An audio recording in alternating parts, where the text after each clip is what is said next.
السلام عليكم قيات قيمة قايا وناق إسلا شرفت مضان سكسون قطو ناكسان ماركلاي مرلباد مرسدان مر أفراد إن عاو حاميسكي إنو ساران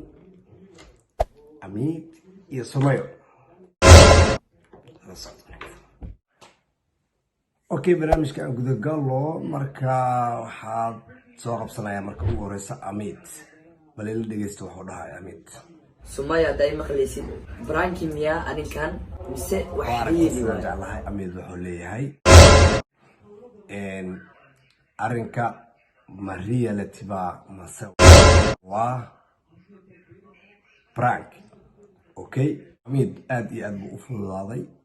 سؤال oo gabadhaas oo weydiinayo weliba waxa ka dareemaya inuu wiil da'yar aad iyo aad u yahay oo waxba guurka ka garanaynin sidaas darteed ayuu su'aashan u fududaaday sida aan dareemayo gabadhi bal waxay tiri ila dhageysta sheekadan prank maahan qofna noloshiisa prank maka dhigo okay bilaqaaqatan Soomaalidu way isku warqabtaa qof marwe ah sidaas uma waa xanuun intiis leeg waay qof marwe la qabo oo marwe ah marwe anaga waxaan ku naqaanay qof guriga jooga ilaaliya sharafta ninkeeda ama wax walba sida lagu yaqaan hooyo Soomaaliyeed sida lagu yaqaan marwe Soomaaliyeed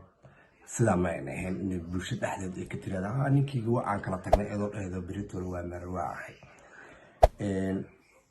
eedan halkaas ugu gudbo lee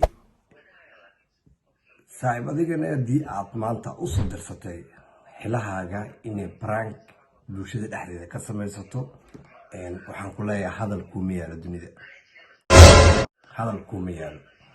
هدي هذا أوجين أذية وبرنامج كان سكول على بدينا أو أها وما تعاد حلسان سيدا هذا هو مسنا لكن هسكوسو هذا لنا هدين برانك هو سيدا أي لبعض هرو لهنا وكرت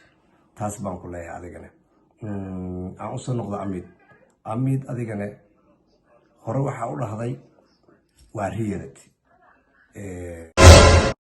haddana waxa soo keentay prank waay hadii reality ahayd hadalkaada waxaan qaadan lahayn laakiin maadaama prank noo soo dawo marsiisay hadalkaaga wax laga qaadan maayo waa aroos ka hadashane hadalkeeda meesha uga baxayna adigana Sumayo qof marwa ayaa taa xisho qof xajigeeda ama wadageeda adeecsan noqo waxyaabahan ka bax social media hadii ayna soo fuushid ee noqotay maaha ina wax aragtid aad ka sheegtid social media hadii aad ku jirleed prank waaye iyo ma ah toonaba hadhiin hatta hadaa samaysan markii